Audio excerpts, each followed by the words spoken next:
You are now tuned into the We Are Gunsmith podcast, the world's #1 podcast. Or at least they think so. Sit back, kick your feet up, and relax to the sweet, sweet sounds of James Mooney and Rob TRAMONTE, or as they're known internationally, Cash Mooney and Maserati. It's gonna be lit beyond comprehension. We're live. How about that intro? Oh my God. Shout out to our boy Barry White for chiming in, helping a brother out. Barry White's a fan of the podcast. He is. Appreciate you, bro. What's up, guys? Welcome to the We Are Gunsmith podcast. It's your boy James Mooney. It's Rob TRAMONTE. If you like this podcast, make sure you guys do us a favor and tell a friend. Help us share this podcast because it really helps if you tell somebody about it. Yeah, it does. You guys got to realize, like, we don't make 1 cent doing this. We just put in a bunch of time every week, and, you know, we enjoy it. It's fun. But all we ask from you is just spread the word a little bit, you know? Just one person. That's it. Just tell a friend. Even if you have to go on your friend's phone and just download it on their phone. Yeah, and dude. then let them listen to it some other time. But just download it on their phone real quick. Hit that subscribe button on their phone. Help a brother out. Yeah, we'd appreciate that. And by the way, this podcast is sponsored by Gunsmith Clothing Company. Super dope brand. I heard they're pretty sick. They're sick as fuck, dude. Are you It's all I wear. wearing one of their stuff right now? It's all I wear, Oh, dude. that's sick. All I wear. Wow. Yeah, they're dope, dude. Man, I'll have to go Sick check them guys. out. Yeah, they're cool. They're fucking cool. I heard they got a really sexy dude on their team named James Rob? Mooney. No, Rob James is, Mooney. yeah, Rob is crazy, dude. I don't know, man. I don't know. I don't know. They're dope, though, for sure. Gunsmithbrand.com, just saying. Check it out. Use discount code ROB for 0% off. That's fucking savage, dude. Chill. Oh, I don't know. I don't know. It is what it is. So Maybe we will do maybe next week we'll do a podcast discount code. Ooh. For loyal listeners. I fucks. That might be the code right there. I fucks. I fucks. If you're listening to this, type I fucks as your discount code on gunsmithbrand.com. It'll get you a sweet little discount. Yep. Check it out. Well, that's starting now. So if you're listening to this right now, that code is live. Yeah. IFUX. Yeah. I fucks. Unless you're, I don't know. So who we got on the podcast today? Anyway, today we got a special guest, Erik the Electric. Erik the Electric. Competitive eater, YouTube superstar. Yep. He's a lifter. He's a power lifter. Well, I don't know if he competes. I'm not 100% sure. He does some lifting, and then Yeah, he does some long distance bike rides, and he does some insane food challenges where he eats like 40,000 calories in a day. Yeah, he's incredible. And everybody was thinking like, oh, 10K in a day. Oh, dude. That's cool. He does like 10K in a meal. Yeah. You don't really see many people doing the 10K anymore. Yeah, because it's not shit now. Because this dude, yeah, some guys like this come along. Literally, we were just watching a video, and he ate like 12,000 calories from KFC in one sitting, and that was like a meal. Yeah, it was funny. He accidentally bought those 2 potatoes. He bought more those food. Those two adult potatoes were Family size. 1,300 calories. 1,300 calories. The man's insane, and he's not like a big guy either. He's not like not at all. Like you would expect that to be like Thor, like Thor. Yeah, you could maybe see him. Oh yeah, I could see him eating 20K easily. But no, this dude's he's like 5'9". He's probably like, I don't know, 170 pounds maybe, something like that. If you guys look him up, Erik the Electric with a K. Yeah. And Erik. You'll see photos of him because that's how social media works. Yeah. And you've probably already seen a couple of his videos because he's got a lot of subscribers on YouTube. Yeah. So all right. So we're gonna call him in right now. Okay, wannabe Barry White, bro. Dude, he got me though. What's up, Erik? Welcome to the podcast, man. Appreciate having you on. Thanks for having me on. Yeah, we just did a brief introduction on you. I don't know if you wanted to do sort of the same thing. Yeah. If you want to talk a little bit more. Give a quick little overview of who you are for the people. Can you guys hear me okay? Yeah, you're good. Okay, cool. It froze a little bit. So, my name is Erik Lamkin, otherwise known as Erik the Electric on YouTube. If you Google calorie challenge, you probably will see a video of mine pop up. That's Right. pretty much how everybody knows me. So I do eating challenges on YouTube. I don't know. I feel like pretty much most people would know me as the eating challenge guy. So a lot of I guess a lot of my videos kind of circulated after like the 10K challenge started coming about, and Right. people. I kind of just took it upon myself to Shit on the 10K challenge.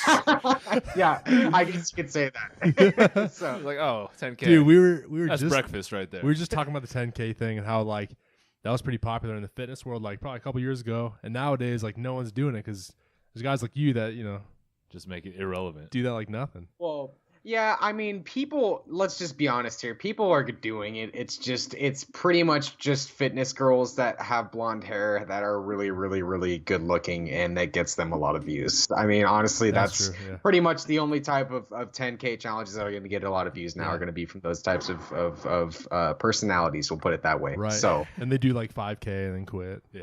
Yeah. It's too much for me. Still get a million views. I mean, honestly, 10K is a lot of food.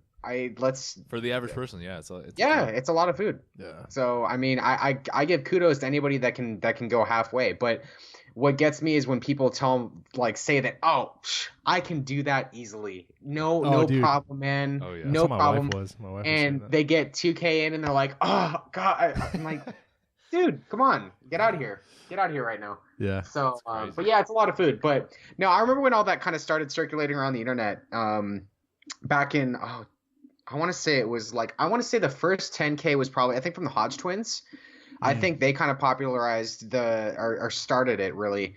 And then fitness YouTuber after fitness YouTuber started doing it. And I was just kind of just like, dude, I want to try this, man. Right, I want to see what can happen.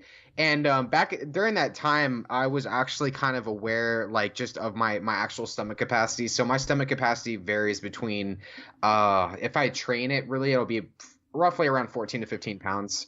And I was used to doing like restaurant challenges, and I was like, I just want to see how many calories I could eat in a day. And I think I did like 16,000. I'm trying to remember. This was back in like 2013, and I had like the shittiest camera ever. It was like an action cam, and I was with my ex-girlfriend at the time, and she was like, "What are you doing? Like filming?" I'm like, "Just don't ask questions you don't want the answers to. Okay, Just let me record. do this right now." Exactly. And so I just did it, and I was like, "Hey, this is kind of cool." And then then I did the 25K, and then it kind of just circulated from there, and here we are today. Yeah. So Shit. So you That's gnarly. mentioned training. What do you do for training? Like, how do you train your stomach? I've heard people say you eat lettuce. Is that real? Right. Okay. That's the preferred method. So there's a lot of different ways to do it. Honestly, the popular answer among a lot of competitive eaters is that you just eat lettuce and you eat cabbage and you eat these foods that are like really high volume, broccoli and all of that. But honestly, if you're a top level competitive eater, you are doing some sort of water training. So water training, what that means, like these top level competitive eaters will actually, if you're thinking about the stomach itself, it stretches and stretches and stretches and stretches. So a lot of top level competitive eaters, there's a lot of throwing up and stuff like that. You take in 20 pounds of food, it's not really going to all digest anyway. Right. So, but a lot of them will water train. So taking down 2 to 3 gallons of water in that short amount of time, and then forcing it all back up so you don't get water intoxication. So That sounds terrible. I don't do that. That's crazy, man. I don't do that. That's a little too much for me. Yeah. I really think that's fun at all, and I don't. That's probably why I'm not going to ever be a top level competitive eater. Right. But hey, It just seems that's terrible insane. for you. That seems Yeah. awful. Yeah. Yeah, and honestly, if that's not coming up, you're screwed. Yeah. That's Right. so I think a gallon of water is roughly around 8 pounds. So if you have 24 pounds of liquid inside of you, no, that's not good. So Shit. no thank Yeah, I never really no thank you. put it into perspective like that. Yeah. That's crazy. Yeah. 'Cause I drink at least over a gallon a day. Yeah. I drink a And lot if of you water. think about it too, drinking a gallon is a lot, like more than, I mean, you look at like the average gym bro, he's like, bro, I got my gallon of water here. I'm getting my gains in, but I mean, honestly, it's really not that, like, it's not really that essential, No, you know? So And especially I mean, when you space it out like over the course of an entire day. But I'm sure these guys are like doing it in a couple hours, maybe. yeah, I was that's actually what got my stomach capacity to be to the point where it's actually at now. Because like I was that kid in high school that signed up for weight training class, and I was like, you know what, I'm gonna have my whey protein, carry around my gallon of water, and I would chug all of this water in such small amounts of time. And that was right when I started bro dieting, and I started eating tons of just volume. And I was that kid that was like bringing like a sandwich to school and some chips, and I was like ravenously hungry after I would eat it, and everyone would like just look at me like, dude, why are you still hungry? And I was like, dude, I'm hungry, like this is ridiculous, you know. So that's when it kind of all started. But no, it's like honestly, I with every top competitive athlete in some way, shape, or form, they do these crazy things to get where they're at. Yeah. That's it's true. You gotta be, if you want to be elite, you gotta do some outside the box shit sometimes. In every type it's of like sport. competitive like powerlifting with bodybuilding, with I'm trying to think about, you know, like I'm a cyclist with cycling, I mean performance enhancing drugs, like all this stuff, like you got to do stuff to be the best. That's the answer. That's the answer. So have you how did you determine that you were like good at eating? Like when did that click in your head? Like honestly, I don't know. I honestly don't even think I'm that good. I mean, I think that with what I do now, like when it comes down to what I do for YouTube, like my to anybody listening right now, I have like my YouTube channel is pretty much how I get my content. Like Instagram, YouTube, that's like my thing now. Most competitive, quote unquote, competitive eaters kind of just travel around with Major League Eating, and they do these contests that are at like arenas and all this. There's Nathan's hot dog eating contests every single year. That's the only one I know. That's the only one. Yeah. There's that. There's like one other one that I'm forgetting right now, and I can't remember. But those people are competitive eaters. Like those people like train. That's who I was talking about earlier. That do water stuff and everything. But like when it comes down to it, like I am nothing compared to those people. Like the Matt Stoneys, the Joey Chestnut, like type. Like I'm like I did a contest with Joey. It was my first contest I ever did, and I got destroyed. Like I was literally. It was a pie eating contest. And I'll never forget this too. I'm literally I'm at the same table with Joey Chestnut, and I'm about to like lose my shit. I'm about to freak out. I'm like, this is insane. I could never imagine. And here I am. This is back in 2014, and I get into this boysenberry pie, and this stuff is flying all over my face. And I'm just like, how do I do this? Joey comes in like a machine. He just looks at this pie, picks up this pie, and he eats like 18 pounds of this pie. I don't even know. I did 9. I think I did 9 or 10. But he literally takes this pie, gets the crust, just shoves it like so that the boysenberry filling just shoots straight into his mouth like an ice cream cone. He just has like a technique, and he just like the people in the audience, like their mouths did not like it just stayed open the entire time. Like people like they were mortified at what he was doing. I was like, man, I'm never going to be that good. Never. Like Joey's insane. He's the animal. Matt is an animal. Kobayashi's an animal. All these guys. Yeah, honestly, I would say that now when it comes to like me versus them, they're like the top level competitive eaters. When it like I've gotten a little bit better since then. My capacity now, like I was saying earlier, is right around like 13 to 14. If I'm really pushing it, it'll get to 15 pounds in terms of like combining liquid and actual food volume and everything. But when it comes down to like being in front of a camera, it's really interesting because that's like my main, like that's like my job now. I work like my job is like a content creator on YouTube. So I love it, and I love being able to be in front of a camera and have what I like to think I have some sort of charisma, and I crack really stupid jokes and do I like have personality and stuff. And you know, you get most people in front of a camera and they freeze up. They don't know what they're doing. Like I've seen some interviews with some of these top level competitive eaters, because like honestly these contests go from like these like, you know, Nathan's, which is in New York, or I think it's in Coney Island, and they have them in like these random towns. And so whenever these contests go to these random towns, like they'll have the world bacon eating contests or like asparagus eating contests, and they'll have them on like the local news, and they freeze up. And they literally do not know how to react in front of the camera, because like they go in front of like news and stuff like that. Yeah. A lot of my friends have been on like, you know, Tosh.0, or they've been on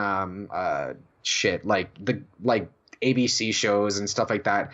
And I'm like, just be normal. Like, don't, like, want to like lose it, Yeah. But yeah, no, I would say that to answer your question though, I don't really think I'm ever going to be like a good competitive eater unless I do what I was saying earlier. It was going towards like water training and really just committing a lot of like time and energy and just I would say compromising my health even more than I already do, because I do some pretty crazy ass shit like when it comes down to it. So that's why it sounds so crazy, because like you already do insane shit like to us. So like to hear you say, oh yeah, there's guys that eat way better than me. It's like, fuck, that's nuts to think about. When I think about it too, I actually think about the fact that like I do get quarterly blood work done. I'm very, very outside of my challenges. And I can't stress this enough is, when you do what I do, you have to be, you have to be active. You have to be watching your blood. You have to be, taking just more of an initiative with your health over what the average person actually does, because honestly, like eating 30,000 calories a day once a month is not the most healthiest thing to do. So, you have to really just know how to manage all of that. So, but yeah, I would much rather do what I do now rather than chug 3 gallons of water and potentially die before a contest multiple times a year. I mean, that's just that's just the grand scheme of things. So, but yeah, no, I just actually got blood work done a few days ago, and I'm actually a strength athlete more than I'm a cyclist now, and I'm kind of at the point where I'm trying to like figure out what's going on with my strength. I mean, I outside of my challenges, I usually run a calorie deficit, and so usually whenever I do a challenge or just like a big cheat day or something like that, and I take in a bunch of calories, my strength is like, I'm usually seeing like an upward trend, and like now it's like stagnating. I'm like, I work with, I'm not sure if you guys follow powerlifting a lot. Yeah.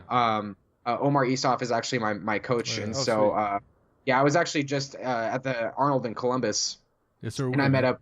Oh, I'm surprised I didn't see you guys. Yeah, that's funny. There were so many fucking people there, though. It's insane. It was insane too, and I couldn't even get any like cell phone service. That's the worst part about it. Like, what the fuck? Yeah, dude, we couldn't tell anybody where we were or anything, dude. It fucking sucked. But yeah, it was funny too, because I was walking around this expo, and I literally had probably about like 20 to 30 like bikini models / physique guys like, bro, I watch your videos every single day, only when I'm on the Stairmaster doing my 25 minutes of high intensity interval training. Just want to let you know. I'm like, thanks, bro. It's like, much love, homie. Glad I can help, I guess. I don't know. Yeah, and they look like they're ready to like pass out. They're like at like 8% body fat. Such a caloric deficit. Yeah, they're ready to like just peel over. I'm like, dude, do you need like a protein bar or something? Yeah, like, are you be okay? It's honestly, at times it's kind of discouraging to see how food focused people get. I mean, I was there multiple times myself. I led a very, very overly restrictive diet when I was a teenager. I lost about 90 to 100 pounds when I was really young. And so that's how I kind of got into the whole dieting mindset. And I know how powerful the mind is when it comes to food, when it comes to overly restrictive diets and all of that. And so that's kind of like another big part of my message to people is that I don't actually believe in cheat days. I don't believe in seeing food as a reward source. When I post my last one I just did was the All-American Ultimate, what was it? Shit, I already forgot what I called it. The ultimate American cheat day. I just went out and bought a bunch of fast food and I ate it. I think cheat days are completely stupid because most people like feel like they have to lead this diet of 6 meals a day of brown rice, tilapia, and vegetables, and that's the way dieting needs to be. And that is the opposite of sustainability. That's the opposite of something you can adhere to. And so I actually know I'm not going to tell the average person, dude, go out and eat 30,000 calories a day, because the average person can't really do that. No, they'd be sick for days. Exactly. So, I mean, I just feel like that whole, overly restrictive mindset with food is something that I tell people over and over again, you don't need to have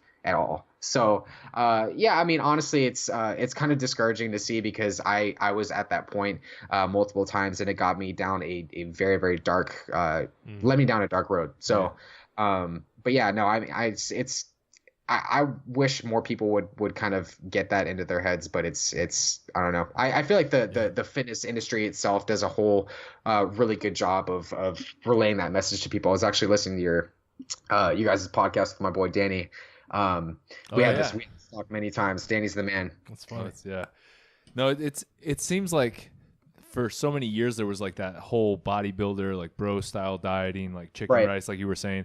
But like the last couple of years, there's been that huge push for like the if it fits your macros kind of thing. So it seems like it's starting to get a little bit better in terms of like people not limiting themselves and not being kind of being a little bit healthier with the dieting type thing. There's so much information out there nowadays. Yeah. Way back, it was like there's maybe a few big names or something, and now it's like there's so many different resources of people who figure things out that work, and everybody's experimenting and, you know, finding things that work for them. And I don't know, it's dope. Yeah, that's cool. But so what's sorry, go ahead, dude. Go for it. I was gonna say the if it fits your macros thing was actually really I don't know if you guys follow Powered by, well, it used to be Powered by Ice Cream. What's his name now? Eric Kornreich. He's on Instagram. He does all like the fun size review stuff. But he kind of popularized the if it fits your macros term. Okay. Yeah. Alan Aragon, like all of those guys, and I started like getting all of my nutrition knowledge from them. And I feel like it kind of goes both ways. Like it's a great way to like get yourself out of that bro type of diet mindset.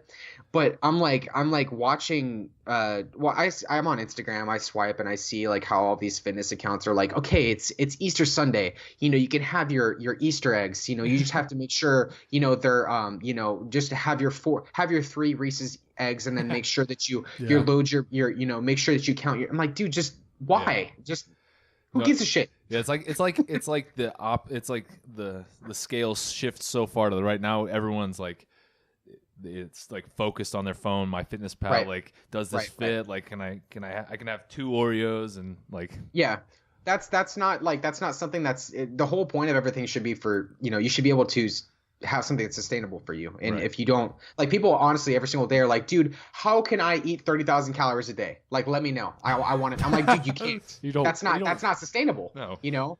It's usually like some 13-year-old kid. And I'm like, buddy, you know, unless you're like I love 400 pounds and 7 feet tall, you're never going to be able to eat that much food. Exactly. It's not going to happen. So food is not that good. You know, I tell people this all the time. Like, I've eaten 13-pound burgers. I've done like these giant pizza challenges. People are like, dude, what would your last meal be if you were on death row? I'm like, I would probably have an almond or a glass of water. Like, honestly, it wouldn't even really matter to me. It's like I've done these huge. It's like people still like food is this huge powerful thing for people, and it still baffles me to this day that it's viewed as this it's put on this pedestal for everyone. And I'm like, just need to get yourself out of that mindset. Like, you can have a few slices of pizza and be completely fine. It is not going to change you, you know? But that's why the fitness world and dieting, all that, and that's how it gets to be. It's how it's gotten to be where it's at right now. Yeah. That's how it stays profitable for most people. Yeah. Online coaches and stuff. Yeah, I was watching a video of yours recently. It was the Taco Bell one, and I was cracking up when you were eating and you were like reading the hateful comments at the same time. And it seems like people think you eat like that all the time. But you said, what did you say? Once a month?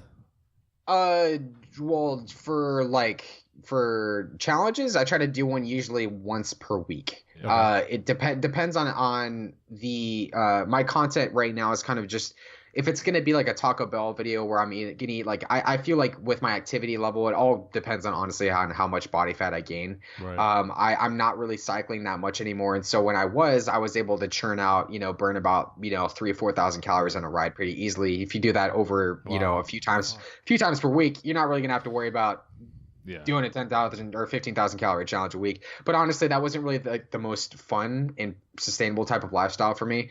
Right. And I like lifting weights more now than I do did when I was doing all of that. So I generally try to do at least one challenge per week. The Taco Bell stuff, and like everyone love seeing like Taco Bell, McDonald's, stuff, like, because most of my subscribers are all international, and so when I have my fans from like the United Kingdom or like, you know, Russia or China or South Korea, like all these other places where they don't have that, they love it, you know. Oh yeah, that makes sense. And like, you know, that. like, yeah, you guys like, we would go out and be like, hey, like, it's Taco Bell, like, they're like, either you love it or you hate it. Like, I love Taco Bell. Oh, Taco Bell is awesome. Like, but honestly, that's why I watched the video. Yeah, exactly. And that, hey, thanks for watching. It's like people like, just, they see that, it's like, they're like, oh my gosh, like that's crazy. Like when I go to America, I want to get that. So the majority of my stuff now is kind of catered towards, I mean, I try to obviously cater to my, you know, my United States audience too, to my Americans, but it's one thing that's really baffled me more than ever now, like, is the language barrier. I have like the comments that people make, and that's why I made that video in the first place, are just, it's baffling to me what people will say on YouTube and think that it's okay to say to somebody. And I'm just checking them in front of hundreds of thousands of people, so they actually, oh, that's not okay to say. Okay, now it makes sense.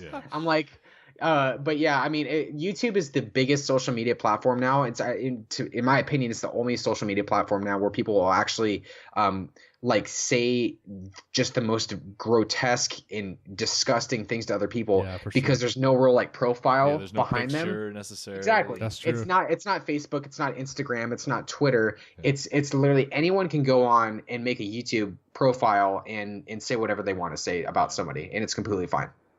So and that's why I feel like, and most people are like, dude, don't listen to the haters. And I'm like, I'm not listening to them. I'm making fun of them. Right, I don't really understand that at all. Like, I get thousands upon thousands of comments per day. I'm not literally just, I'm not sitting there waiting for the shitty ones.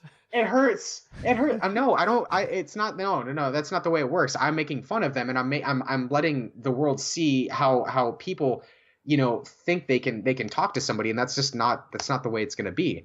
But yeah, I would say that the majority of like those, I'm trying to remember some of the comments that were in that video. Like, honestly, like, people will say like, dude, you're gay. I'm like, ow. No, someone said you're fat and you're skinny. Yeah, exactly like that. You're like, what? I'm like, okay. And for me, it's like, for me to see that, I'm like, okay, well, you're going to call somebody fat. Okay, sure, I'm like, you know, I carry out some excess body fat. We all do. Yeah.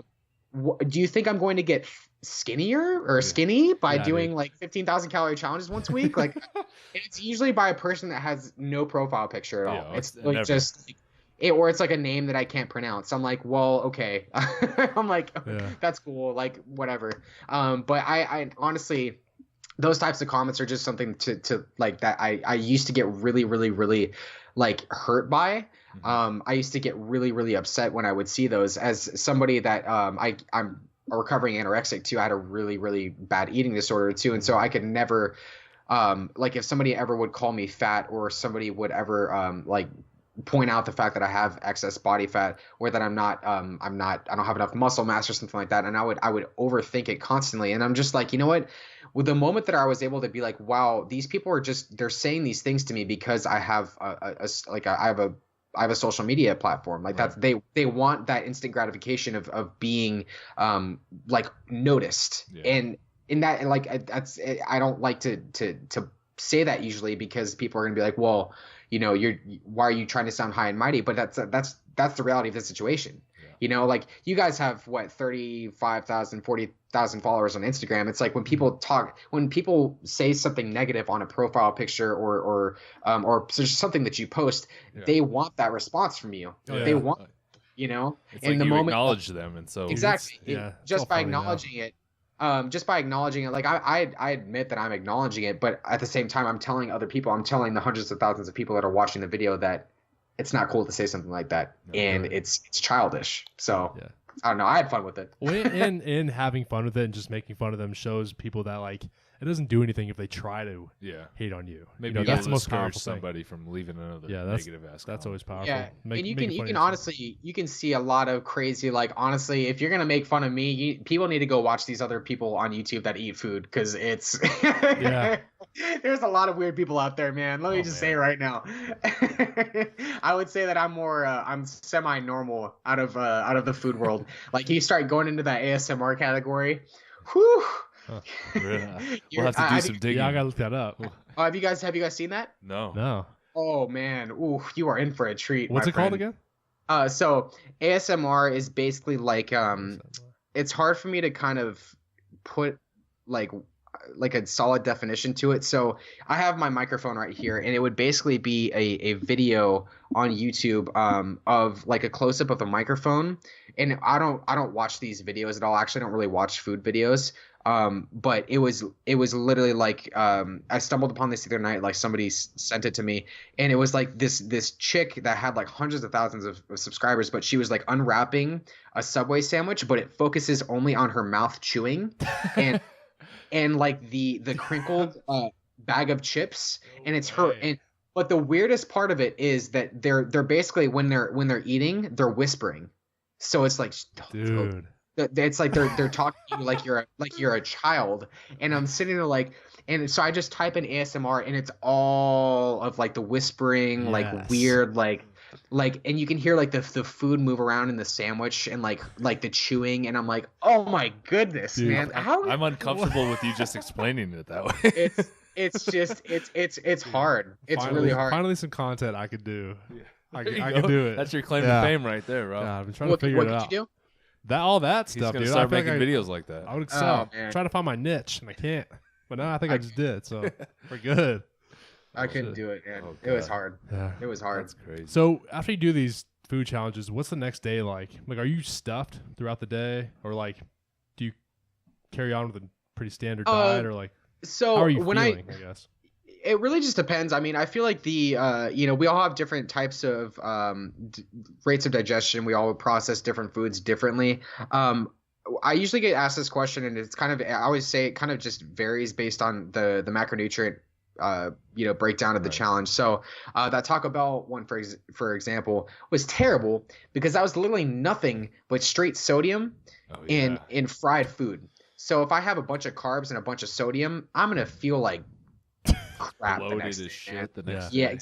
exactly. Like I did I'm trying to think about I think I did like this giant, what was it, the dairy is really a big thing with me. So if I do a bunch of dairy, I really get, obviously, I mean, we all get bloated from dairy, but if you think about like that times 1,000 when you eat like a 15-pound cheesecake, you're gonna, it sucks. The shits must be insane. Yeah, man. Crazy, well, dude. honestly, it's not like my digestive system doesn't really work like the normal human beings does. My like to digest something like that, it doesn't, like, everyone's like, dude, what does it look like the next morning? I'm like, more like the next 5 or 6 mornings. It's not. Wow. Yeah, it's not. It doesn't all come out at once. I wish it did. God. So. That makes sense, though, I mean. My doctor actually was like, Erik, I want you to donate your organs to science when you die one day, because we want, like, just because it's apparently that crazy. I was gonna ask you what your doctor says when you bring up like the kind of stuff you do. Just like it's like when I bring it up with like my parents, they're just like, oh, Erik did another challenge. Cool. Yeah. I was gonna ask you what your parents think of your videos as well. Yeah. It's funny. My parents are actually divorced. My mom my mom loves what I do. She's been to a few restaurant challenges and stuff, and a few contests. My dad doesn't honestly still really like understand it. My dad basically can't, like, he's the type of guy to be like, wait, so you can actually make money online? Like, yeah, you can. So I mean, I've tried explaining it, but it kind of just right. In ear and out, in one ear out the other. But my mom loves it. Like she, cool. I remember she gets scared though. I mean, honestly, like when you see your family member, like your son or my sisters, are all the time, they're just like, are you okay with like what you just? I'm like, I'm cool. My sister's actually. Dude, we were thinking that at the end of your KFC video. Yeah. You look like you were dying. We were like, dude, is he chocolate cake? Is he good right now? He looked pretty miserable, man. In the moment, I always suffer, and then after the next day, I'm cool. My sister is actually a registered dietitian, so when I tell people that, the irony is crazy. It's hilarious. Yeah. She, but she, yeah. My mom has been a few times. She's been like, honey, are you okay? I'm like, Mom, it's totally fine. Like I did this. You guys, have you been to Fuddruckers before? Oh yeah, Fuddruckers is awesome.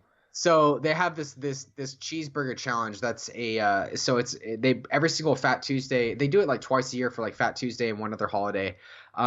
But I decided, because I'm a genius, obviously, and I decided to do 2 of these. No, I'm being very sarcastic there. Like, it was the dumbest thing I could have done.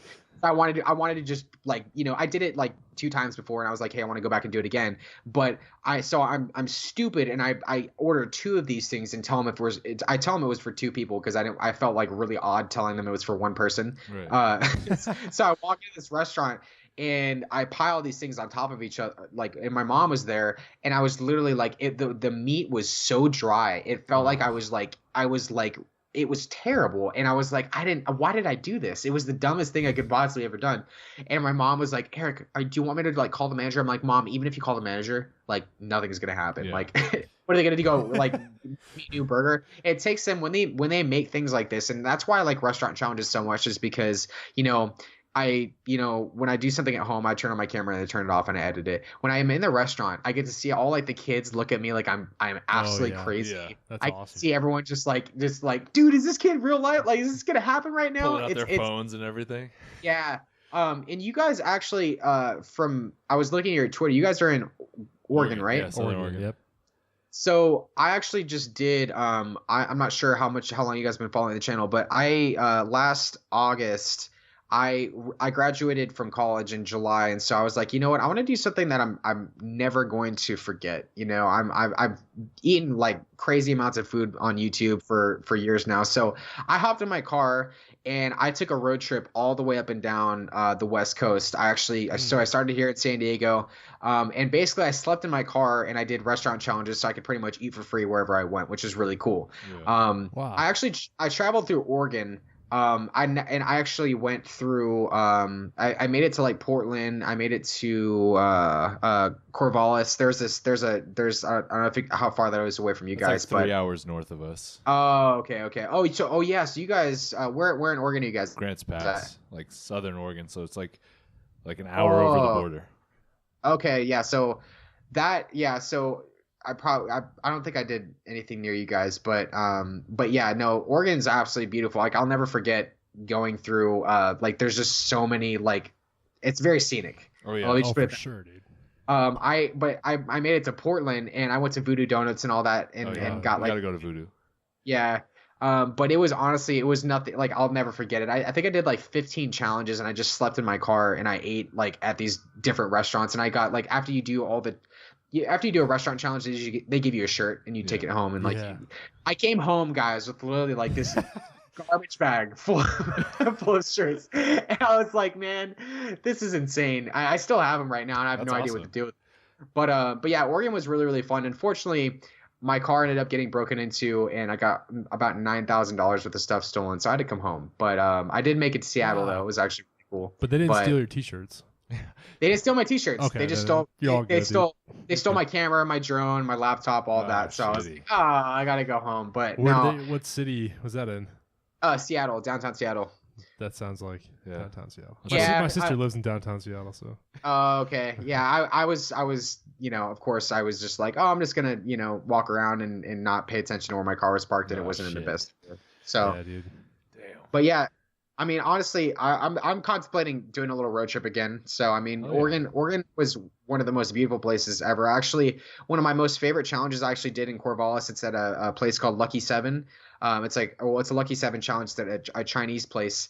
And I actually did this one back in 2015. And it had so there's like 3 or 4 restaurant challenges across the United States that actually have like payouts to them. So basically what that means is every single time someone does a challenge or does the challenge at the restaurant, they add in more money. And so it builds and builds and builds and builds and builds. And so I'll never forget, like, I was just on my phone in class back in 2015, and so I got a notification that this restaurant had a $1,300 payout for the 7 pound like chicken challenge, and it was 7 types of chicken. They had like cashew chicken, they had like orange chicken, General Child's chicken, like all this stuff. I was like, where is this place at? It's in Corvallis. I live in San Diego. I'm like, well, I don't really feel like flying. I have aviophobia, so I'm really scared of planes. I literally get in my car that night at 8 at night. I drive all the way up to Corvallis, and it was literally, I think, like 12. Yeah, no, it was like 13 or 14 hours straight up. That sounds about right. Yeah, I was literally falling asleep at the wheel. I was like, dude, I gotta get there. I show up at 11 in the morning as this restaurant's opening, and this Asian lady's looking at me like, what the fuck is this guy doing? Like, he doesn't eat orange chicken Why at 11. Are you here? Yeah, exactly. I'm like, I'm here to do the challenge. And she looks at me, and of course, like, everyone looks at me and they expect, this guy has to be like, don't take him seriously unless he's 400 pounds type of thing. She looks at me, she laughs at me, and she's like, okay, that's cool, sure. Like, looks at me, like, nods, and I'm like, well, okay. So like, and so it took them like 20 minutes to make this thing, and so a lot of restaurants try to sabotage it. Well, obviously, like, when there's big money like that involved, they're gonna try to do anything that they possibly can to get you to fail the challenge. And a big thing with restaurant challenges too is like, in that type of situation, they set it down right when they set it down, the clock usually starts. And so I'm like, hey, can I take a few minutes to like let it cool down and everything? She's like, totally fine, do what you got to do. But as soon as she set it down, she's like, okay, time starts. I'm like, whoa. Like, wait, I wasn't ready yet. Like, I thought we agreed upon this. She's like, no, I'm going to give you 1 minute and then you have to start. I'm like, okay, well, can I get a glass of ice? And she was like, okay, sure. She wasn't, you guys better believe they made this thing as hot as possible. Oh, yeah. The steam was like, like filling up the entire room. And I'm like, okay, well, can I have some ice? She's like, fine. But they didn't really know like where I was going with it. She sets it down in front of me. I'm like, okay, fine, start. I dump all this ice all over this chicken. It just cools off like it was nothing. I ate this thing in probably like 20 minutes. And she looks at me and she's like, oh. And I was like, okay, I'll take my check, please. Yeah, where's my money? Where's the money at? It was awesome. That's so smart, dude. That was probably one of my most favorite ones. I have one. I'm planning on making a trip out to Texas. They have a 72-ounce steak challenge out there that I haven't done yet. It's been on my bucket list to do. It's out in Amarillo, so it's I believe it's at like the northern part of Texas. But like all these competitive eaters, we all have like these challenges we want to do. Yeah. And so that's one that I want to do in the future. So that'll probably be in the next few months. That'd be sweet, man. Shit, there's a lot of cool stuff out in Texas. Yeah, we'll have to find some food challenges around here. So next time you come up to Oregon, there's got to be something around. There's got to be something. Yeah, I mean, honestly, you'd be surprised. If you go on a website called foodchallenges.com, like, it's just Google it. My friend Randy Santel, Randy is another big YouTuber. He actually has about, I think he has like 450,000 subscribers. He will go and do tours where he'll go to different countries and just literally stay at hostels or stay at subscribers' houses. He'll go around and film content for his YouTube channel, upload twice a week. And he has all these subscribers, and that's how he makes his living, is just doing that. And Randy's a really good friend of mine. And it's crazy to think that like you can actually just make a living just doing that. And when people are like, dude, what's your real job? I'm like, do you understand how much it like takes to actually run a YouTube channel and do what I know. Seriously, dude. No, I can't. The editing, the publishing, all that, just the ideas. And when just coming up with the ideas. Yeah, you film and edit everything yourself. It's like when I edit a video, it takes me literally 3 or 4 days to actually edit a video. The 9-10 minutes you see is literally 3 or 4 days of editing, and I'm like, dude, it's insane. The last one I just put up, the cheat days are actually harder for me because it's multiple meals. Yeah. It's 40 minutes of actual like of video and audio put together, and it's a movie. Yeah. It's got to be entertaining, so people actually watch it. Exactly. When people are like, hey, so when's the next cheat day? And I just uploaded one like the day before they asked that. I'm like, well, did you actually like watch what I just posted? Because that took me weeks to make. Wow. It's literally at this point, and when like people probably ask this to me the most, like what my most enjoyable thing about like the food is, and I'm like, well, honestly, if like when I have to just be real here for a second, it's not really that enjoyable anymore. Like I used to, like it's really changed my perspective of food, because like I literally don't really eat for like, I don't crave burgers or ice cream or pizza. Like at all anymore, because like I've eaten so much of it, and it's not really like when I make these and produce these videos for YouTube, it's like making a movie. Like my day is completely around all this. So like when I eat the food, it's usually ice cold. So it's not really like, it's not enjoyed at all. But the biggest thing about it is like it has to like look good for YouTube. Right. That's what I make content for. Thumbnails gotta look good. Yeah, like I kind of go back to like when I was saying like the beginning of the podcast, like when when the 10K challenges started coming about, like I kind of look back on it, and my first challenge, like I actually kind of enjoyed the food because I wasn't paying attention to all of, like the little things, like you have to take the thumbnail pictures, you have to take, like talk to the camera and all this stuff, and like back then I was like, dude, I don't give a shit. Yeah, like you're just filming and eating. Yeah, I'm filming this on my iPhone. I don't care. Yeah. It didn't matter. So, I mean, I kind of miss those days, but at the same time, like, it's been so cool to see how, I guess things can kind of go in like such a different direction. And, I really enjoy what I do. I love interacting with people. I've gotten to talk about mental health issues because I've, like I said earlier, I'm recovering anorexic, and I've, dealt with depression and a lot of, mental health issues in the past. I've gotten to talk to a lot of my subscribers that have held or have had to deal with a lot of the same issues as I've had to deal with. And that's been a huge thing for me. Getting to talk to such a large amount of people is just something I'm really, really passionate about. So I really enjoy what I do. Yeah.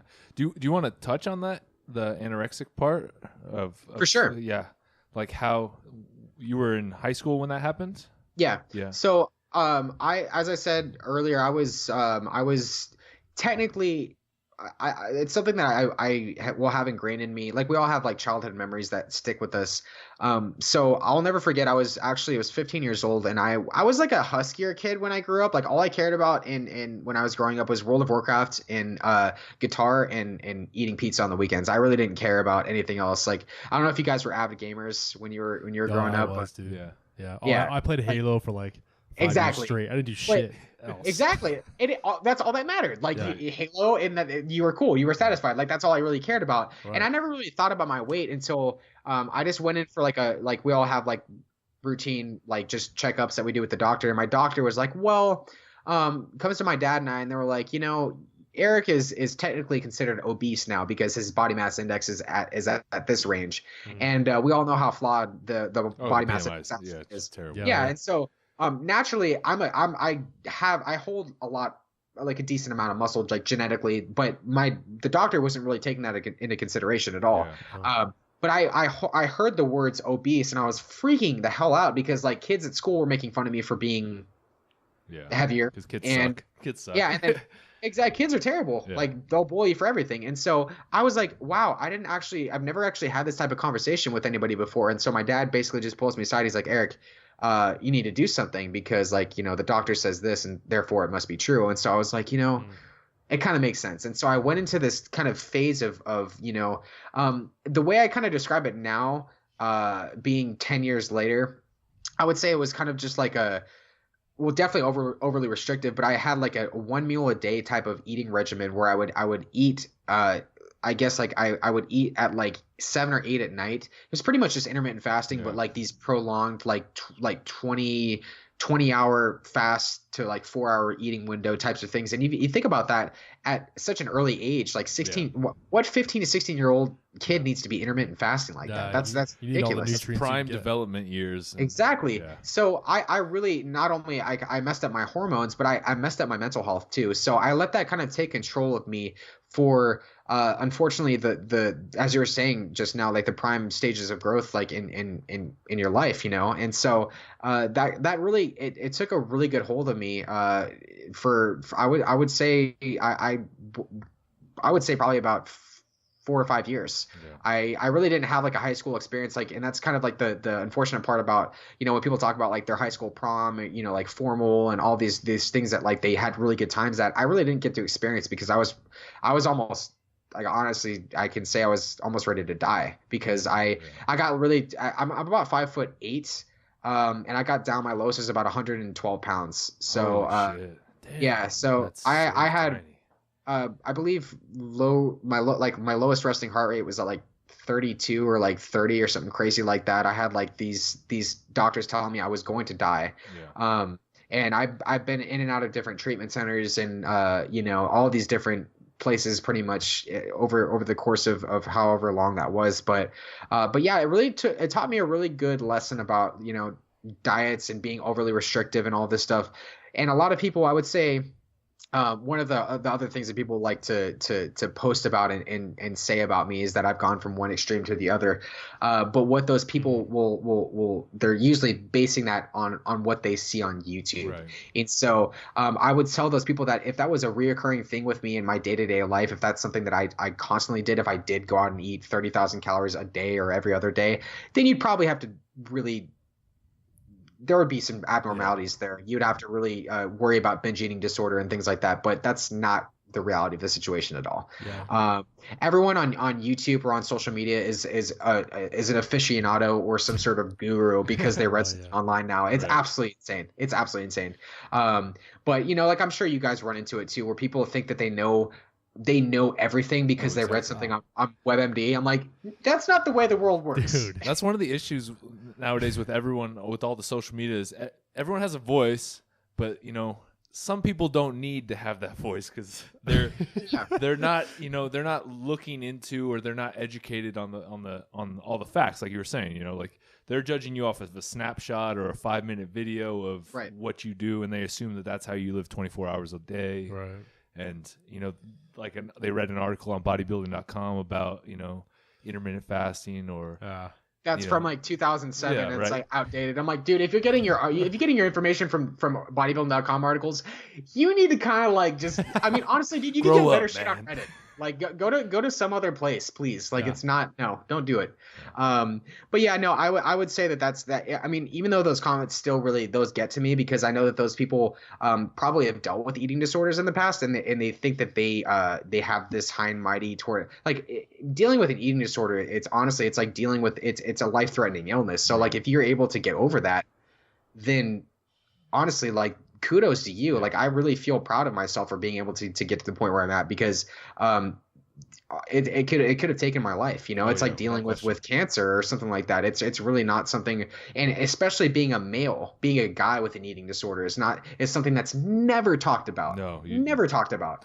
I was in a treatment facility with 30 other women. I was the only guy. Wow. And I'm heterosexual. Like I'm not like there's a stigma around guys that get eating disorders that are gay. I'm like, dude, no, I'm not. Like it's just it's something that infects you, or it affects you mentally. Yeah. It's not about that at all. Yeah, you were just courageous enough to fucking say something about it. To admit that you have. Yeah, and I appreciate that. Yeah, I would say it was kind of just, it's something that I feel like I whether it's me, I don't know if you guys watch Furious Pete at all. Furious Pete's he's awesome.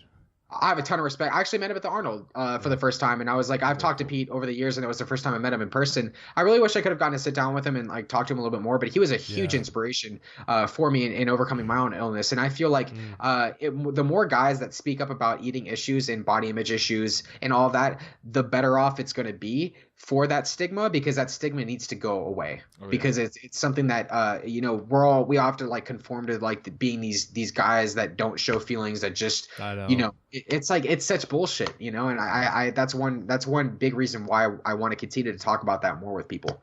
Yeah, body dysmorphia that's a huge one. I think that's like, especially with the rise of like Instagram and whatnot, and everyone goes on there and they see all these chiseled, like Greek god looking dudes and like amazing women in amazing shape, and it's easy for people to develop that body dysmorphia. I mean, honestly, I always think I'm like, damn, I'm looking kind of small too, you know? Like, no, I deal with that stuff all the time. 100%. Sometimes I look in the mirror and I'm like, dude, I look hella small today, and then somebody will take a picture that I don't even know about, but I'm in it, and I think I look fat as fuck, and I'm like, wait, what am I? I just thought I looked skinny. Or like, we have a photographer in house, but she'll take a picture of us, and I'll look super muscular, and I'm like I don't even know how to think. It's weird.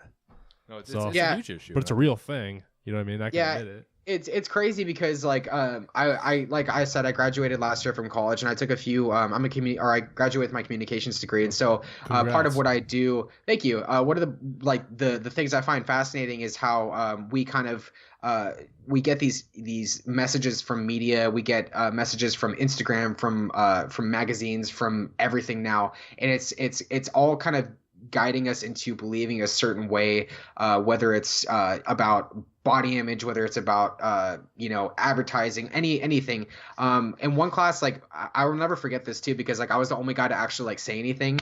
My teacher was talking about like the evolution of the Barbie doll, and how it started as like this like the obviously girls, like when they're young, are taught to like idolize like this whole Barbie type of mentality. And I was like, so what about like the GI Joe? So if you guys think about how the GI Joe started, I think it was back in like the 60s. Right. And it started as like this, literally, if you Google GI Joe, original GI Joe, it's literally like this stick figure. Oh yeah, he has no muscle. He has no muscle mass at all. No muscle mass. And it's like if you go from the revolution of the original GI Joe, as the decades go on, it turns into him looking like Duke Nukem. Yeah. He's literally like this He's giant jacked. like guy. Yeah, and it's like it just that's society right there. That is everything that's gone on over the decades. Oh, yeah. And so I feel like that's media itself. That's what we're told we need to be in order to be a man. And so Yeah. but we don't look at that. We don't think about those little messages like that. Mm-hmm. And that day I was like, wow, that kind of just that's powerful, because I feel like if every let's say every teenager is taught that in high school or in middle school, you're able to go, oh shit, I never thought about that. Mm-hmm. So like when I go home and I play Call of Duty and I see these characters on this video game, like that's fake. That's not actually reality. Mm-hmm. When I go on Instagram and I see Devin Physique, or I see like Brad Castleberry, or I see all these guys that are obviously they're doing a little something behind the screen. Yeah. Right. It's So not actually you real. and Brad live in the same city right now. I've seen I've ran into Brad a few times. Brad's a character, but you know what? It's so another thing is you have to have that charisma. You have to have that world record type of mentality in order to get people to to watch you. That's what gets views. That's what gets follows. Dude. Positive or negative, it's still views. But Yeah. I would never go in and put fake load up 1,000 pounds of fake weights on a bench press and go lift it and call myself a lifter. But it is what it is. That's what gets people to watch you. That's what gets people to like your stuff. Right. I prefer to be more realistic about things. It was funny because I remember I ran into him. We locked eyes. It's like he's in a completely different niche. Yeah. Right. There's like the fitness niche. Man. There's the eating niche, and I feel like I'm like 95% in the eating niche, and I'm like 5% in the fitness niche, because like the majority of my friends like are all fitness people, and they watch me and stuff like that. And so if you're scrolling through like a fitness, like the Instagram algorithm changes so much, but there's that slight chance you might see me. Right. So I didn't know if like he knew who I was, but like I was just like, I gave him like the head nod. He didn't do anything to me, so I was like, probably Classic Castleberry right there. But I find all that stuff to be really, really, really interesting. And I'm like, most people hate like Brad and all this stuff, and I wouldn't say hate, but they dislike what he does, and they dislike the fact that he has as many followers as he does. But I'm like, hey, dude, like more props to people like that. If you can have that type of charisma, and you can be able to, like, if you have that type of character, you're able to hold that all the time. And props to people that actually keep they keep that going, because there's the person that does all that, and the moment that the phone goes away and they make that post, they're not that person anymore. So that person that comes up to them in the gym, they treat them like shit. And I can't tell you guys how discouraging that is, as somebody that's seen that over and over again with people that have these personalities on YouTube or on Instagram, and they treat people like dog shit because they're just normal people. They're quote unquote normal people. Right. And I think that's one of the most disgusting things that is so prevalent now in the fitness world and just in general. Yeah. I think we all have experiences with that. Yeah, no, it's 100%, I think. What do they say? Don't meet your idols? Yeah, don't meet your heroes, I think is the thing. But it's true. Fuck. Damn. Yeah, because I mean, if you think about it, it's literally just it's I guess it's kind of different. Like, I think about like when people are like, dude, man, I would love to meet you one day. I'm like, dude, I would love to meet you too. Like, cause literally all I am, I'm a dude that has I don't have my camera near me, but I'm a dude that has like I film myself and I put videos on YouTube. Like you could go out and do that tomorrow and your video could get 4-5 million views and the video could go viral and everyone knows who you are, like that's me.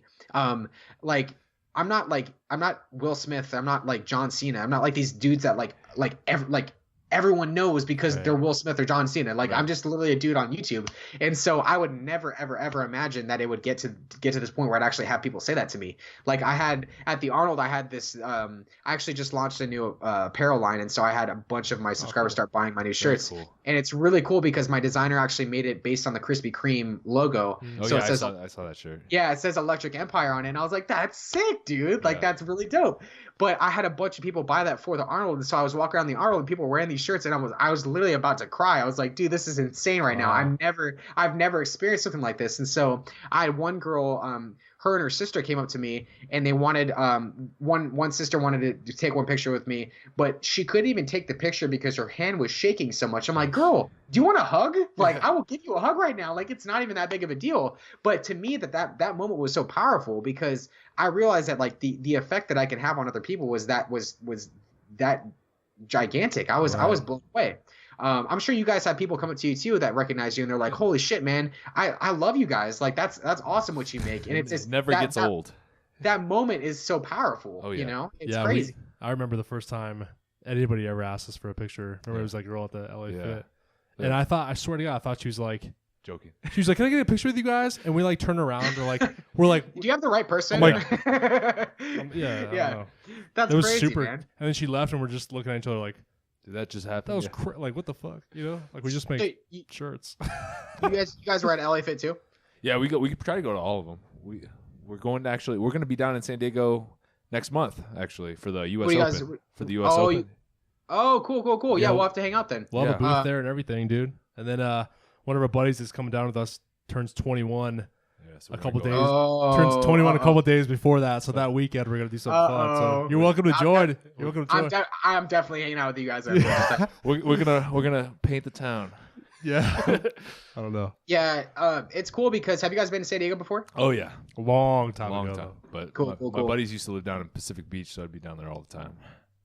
Yeah, no, it's definitely like I feel like we're both we're privileged to live on the West Coast, and I mean, unless you live in Seattle where it's raining every single day of the year, you don't have the privilege of good weather. But no, honestly, it's one of the best things. Like I'm sure like you guys probably do. You travel a lot, or what's the? Nah, not a ton. We travel more for business, like to the expos and stuff, so we get to go to like. Well, that's the thing. I was getting at, like, honestly, like I could be sitting in a cubicle working a 9-to-5 job. Right, exactly. But like I found myself in Ohio and I was on Omar Esoff and Silent Mike's podcast. I'm like, dude, I'm fucking loving this right now. Because like I could be doing like the worst job in the world, but I love what I do, And it's still like to this day, like it's mind blowing to me. Like I never would have imagined, like even like sitting here and doing this podcast with you guys, like it's something that I genuinely love doing. And as long as YouTube stays up and stays going, because for a while there, they were adjusting everything. Yeah, man, I was really concerned about my future with YouTube, and there was a lot of some of my creator friends that have like millions of subscribers were like, Erik, I mean, I wouldn't really bank on being around too long. I was like, you know what, man, I'm going to keep going anyways. Like I had my videos getting flagged that were like, honestly, man, like it was like a Taco Bell video or something that was completely stupid. And I was like, what is going on? Like, why am I getting targeted? I guess I should like kind of clarify. My videos were getting demonetized for a good 3 months. And, people still don't realize this because a lot, like 99% of the people listening are probably just used to opening up Instagram and looking at it, don't even know what an algorithm is. Right. But an algorithm is basically it's just like your video, like the platform that you're on will put information to you based on what they think that you want to see first. Mm-hmm. So, Instagram has their own algorithm, YouTube has the algorithm, everything, Facebook. But my views were literally being cut from me. Like I was used to getting 100,000 views in a day. And my videos weren't even breaking like 30,000. I can remember going out. Yeah, I can remember going to LA Fit and I posted a video, like a really like good thumbnail, everything, and it got like 30,000 views the first day. I was like, what the fuck is going on? Like I'm nothing is changing. I'm not like cussing. I'm not saying anything. The moment I would put up a video, it would get flagged as being not advertiser friendly, which is, you know, essentially being demonetized within like the first 5 minutes. And I remember like I was like, there's something going wrong, you know, because I had all my friends that had like, you know, like I said earlier, like millions of subscribers, like getting their videos flagged too. And they're like, yeah, dude, just don't bank on it. And so I just kept going, man. I just kept like just saying, you know what, I'm going to keep just doing my thing. And honestly, I wasn't cussing and I wasn't doing anything that was wrong. And then I started thinking about it too. And, you know, if you think about it from an advertiser's type of perspective, if because whenever I post a video, I still do it now. Like I just did a 250 like Reese's peanut butter cup challenge, which is stupid, but I did. But I tweeted Reese's and I was like, hey, you know, like if they feature this, that'd be really, really fucking cool. Right. Like honestly, like that'd be really sick. I tweet Krispy Kreme, like all these places. And so when I thought about it from an advertiser's perspective, I was like, you know what could be the one reason why they could be flagging videos? Like what could really be like, because I don't feel like anything is going wrong here. Right. But then I thought about it from like the perspective of these fast food restaurants and their image. So if you think about mass consumption and obesity, it makes clear sense. Okay. It makes clear sense. And so they probably thought at the time that was portraying like a really a poor message for mass consumption, obesity. And so I was like, but then again, like how is it still doesn't make sense to me. So I kept contesting every single thing, and eventually they kind of, I don't know what they did, but they changed something and it's all good now. But for a good while there, I was really considering about, you know, what I would do if I wasn't able to do YouTube, because honestly it's really, you know, it's something that's not the most stable thing in the world. No, it's definitely not. Yeah, and they just did something new with all the gun channels too. So apparently that. Like yeah, now a lot of gun I believe it's gun what it's some sort of like different offset, like I don't know, it's like a gun type of video that's being like automatically now when it's uploaded just gets taken down. But yeah, no, I feel like it's all kind of a political move because YouTube is they're a left-wing company. Right. So I mean that's kind of the way it is. So that's unfortunate, but I mean, you know, Jason Blaha's gonna have to watch his butt, I guess. Dude, I haven't heard that name in forever. Oh, you guys don't watch the Jason? Nah, I'm not a loyal sub. No, I'm not really either. We've talked back in the day, but yeah, it's one thing I don't really. People ask me what I watch on YouTube. It is I don't watch food challenges on YouTube unless it's my friends like Randy Santel. I mentioned him earlier. Right. Matt Stoney or Furious Pete. I don't really watch. Like I don't find it really that entertaining. Maybe it's because I do it for a living. I don't know. Can see that. You're around food all the time, so you don't want to do it in your free time. Yeah, and then like fitness stuff really gets boring. Like I watch obviously I watch Omar Yusuf's videos because he's my coach, and you know, Silent Mike and all those guys. But yeah, no, I'm just like I think that YouTube is kind of just like one of those things that like if it's your job, like why would you know? Yeah, you don't want to hang out at your job. Yeah, I'm gonna go on Netflix. I'm gonna watch, you know, like, you know, some Stranger Things, or I'm gonna watch, you know, like new stuff that's out in the world rather than go on YouTube and watch my video or watch videos that are related to mine, you know? Yeah. Do you think at a certain point that the food stuff is gonna get old for you to the point where you're gonna have to maybe branch out, or you think you're pretty set in the food for a while? I'm gonna be 100% honest with that right now and say that it's gotten old many times. Yeah, like I've literally been in the middle of fast food places, and I've been like, you know, because you order something and you've been sitting there for like 30 minutes, and the person in front of you is taking forever, and I'm just like, why the fuck am I doing this still? You know, like, why am I still like, I'm waiting for like, it was actually for that Taco Bell video. It took them literally like 20 minutes for me to get all these tacos. It was terrible. And by the time I got it home, it was all like, it was gross and it just looked horrible. And I'm in the middle of this challenge, and I'm like, why am I doing this? You know, like, why am I like, I felt like crap the day after. I was like, dude, what is this?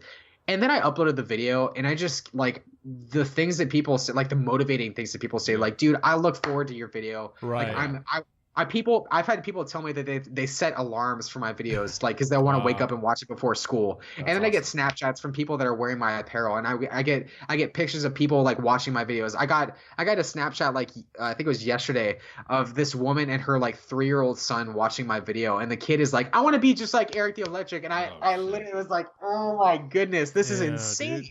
Yeah. That is why I continue to do what I do. And so I would say it's still fun because like if fast food remained the same, so like if McDonald's all they ever did was like McNuggets and like, you know, French fries and burgers, like it would suck. It would be terrible. Like I would get over really, really quickly. But fast food, honestly, if it like all they do is they want to innovate their stuff. You know, you have like the naked egg taco from Taco Bell, and people are probably listening going, what the hell is that? It's basically like an egg shell. Yeah, I saw that on TV yesterday. Yeah, I didn't even hear about that yet. Oh yeah, no, they have like a Skittles slushie from Taco Bell, like all these different things. Right. Krispy Kreme just came out with like a Chips Ahoy donut and a Nutter Butter donut, like all these different things. And so that's cool to me. Like the innovation for all of that is super cool. That's what keeps me in the food scene. Yeah. Unfortunately, like I can't be like people that like, you know, I would love to just go out and like eat one donut and that would be the video. Like I could do a food review. Yeah, just try it out. Yeah, it's discouraging for me because like I'll go out and I'll do like I did there's a Reese's peanut butter cup donut from Krispy Kreme that came out back in August, and I went and I did a food review of it. And I used to do on my channel, I did like reviews, I did vlogs and all this stuff. But people would literally, they watched this video, they watched me eat one donut and they go, what are you doing? Like what's can a person not eat one donut? Like what's this moderation thing? And then I went back to like all these comments and I was like, well, my most donuts I've ever eaten was 62, and that was in one sitting, and I'm good. Like I just like to enjoy that. I got so much negativity and so many people go like, I don't watch you for your food reviews, dude. I watch you eat like massive amounts of food, and that's all I care about. And I'm like, okay, well then you might just want to unsubscribe. Yeah. Like it's just that's the way it is. But maybe I would say like, because I mean honestly, this is not the most sustainable. This is another big thing that I tell people. It's like it's definitely not a sustainable lifestyle to do 30,000 calories every month, or you know, do these gigantic food challenges. But eventually there's going to come a time where, you know, I'm going to take a back seat and I'm going to just go back to just doing reviews, or I'm going to do other stuff too. Eventually, right. I would really like to do some sort of TV stuff. I've done like, you know, interviews with Food Network, and I've done different types of, you know, TV stuff in the past. But I really like to think that like with my degree, with the presence that I have, like I can work on my on-camera stuff. I can work on my charisma and how I talk in front of the camera. But TV is something that I really would like to do in the future. But who knows? Honestly, it's really hard because like I watch, you know, like the new Man vs. Food and stuff. I don't know if you guys have seen it, but I'm just like, man, I really would like to do that. I'm not going to say that I'm better than the guy that's on there now. I'm not better than Adam Richman. Yeah. But it'd be super cool to just like have my own show. I would love that, man. Yeah. That'd be sick. People tell me that all the time, and I'm like, you know what, man? If you want to fund that, feel free. Yeah. Feel free, man. It'd be super cool. I mean, but nowadays, though, that's a strong possibility. Like you could theoretically fund your own show, and then, you know, there's so many platforms where you could launch it. Like you could Netflix or Hulu or Amazon. You could. That's in true. Theory, you know. Yeah, you could start your own another YouTube channel and just make it, you know. Yeah. I don't know. I'm not 100% sure, but yeah, something about traveling. It's hard because like that's true, and whenever I actually like have conversations with people about like doing something like that, it does come down to money. Yeah. When I did that traveling thing where like I literally just traveled around and ate for free, I was like, that's sick, man. All I have to pay for is gas and the occasional hotel room visit whenever I do feel like I do not want to spend the entire night in the car after digesting a 20-pound pizza or whatever the hell I ate. You know, that'd be super cool. But then again, when you have like an actual like it's sort of crazy because like, and I said earlier that I did like that interview with Food Network. Like I was literally talking to the Food Network. Right. I was talking to something that that's millions crazy. Upon millions of people watch. Right. And like if I had something like that backing me, I'd be like, okay, this is real life right now. Right. This is happening. Yeah. I need to take this 1,000 times more seriously. Where if it's something that I'm doing, like if I make a separate channel, I'm gonna be like, hey, let's go get a few beers outside, like, you know, before I go film, you know, then go on camera and look like you're completely stupid. Right. Like I would not take it seriously if I did something like that. versus like doing something with like the Food Network. I'd be like, hell yeah, dude, I'm gonna do that in a second. Like that's gonna be sick. That's awesome, dude. Makes sense. Yeah. Do you remember your first viral video? So the first viral video I made was the 50. So I did the 50,000 calorie challenge. That one I believe is like, yeah, that that has 4.3 million views right now. That was my biggest one. And then after that I did the 60,000 calorie challenge. Jeez. That one was done I believe in like 48 hours or something like that. I did that. I actually overshot that by 8,000 calories. I did 68,000 calories. My last meal for that one was pretty calorie dense. I've been getting requests a lot lately to do the 100,000 calorie challenge, and I'm not, that one's going to be pretty nuts. Let me just say I do have really, really big plans for that one. I don't know if I'm going to complete that one, but that will be attempted. That is next on the radar for me. And I do expect that one to be, that one's going to be a lot of production work. That's going to be a lot of planning. It's just going to be insane. How many hours do you have to do 100,000 calories? I would like to say 100 just because like, I feel like that's going to be a good, that's like four days. Yeah. Basically. And going to these, it's not fun at all. No. It's really, and it's not fun. You gotta fly there. I can't imagine that being fun, dude. No, yeah, it's not gonna be a fun experience, but I mean, honestly, it's what generates, as much as it hurts to say it, it's what generates views. People want to watch crazy stuff like that. Crazy, dude. That's just like the only reason why most people do anything these days. Yeah. It's for likes and for views and stuff. Which turns into, honestly, you can monetize it though. So. Yeah, 10,000 calories in general it stops being fun after like 4. It's not like, and people, when I watch these calorie challenges, like people make the absolute dumbest food choices ever. I'm like, dude, why are you gonna wake up and eat like a box of cereal? You're gonna get bloated right away with like full fat milk. It makes and then like a bunch of like really heavy greasy foods like sausage and like butter, like all this stuff. I'm like, dude, you're setting yourself up for failure right off the bat. It really just depends though. I think on the person, because a lot of people think that like by picking the first food like that they really, really want to just like they think they can eat a ton of, it actually ends up being worse off for them because they usually end up hating it like right when they start. So it's kind of depends on the person, but I think I did the box of cereal when I did the 10,000 calorie challenge. I think I did that first meal. The box of cereal was actually. So you're the idiot. Nice. That's how I usually start my challenges. But I'm saying for people that really don't tolerate carbs well, that's really where it ends. See that. Oh, totally. So people, the box of cereal probably is because I actually do that myself. I should say the majority of like the carb sources that I see are like pancakes or like waffles, breakfast foods that are really, really, really hard to digest. Yeah, that's a big no. No high fat foods. That'd be terrible. But the last thing I like to recommend to people is to like for recommendations, like people like they'll Snapchat me and I'm like, dude, this is not a good way to contact me at all. Like they'll Snapchat me like these. I don't know if you guys use Snapchat, but like if you don't use, or if you see like a chat from somebody and if you click away, everything gets lost. Oh yeah. So like people will send me these like 8-paragraph messages about like recommendations to do things, and they're like I don't get to respond right away, and it gets lost, and they think I'm like the biggest asshole ever. I'm like, dude, I'm sorry.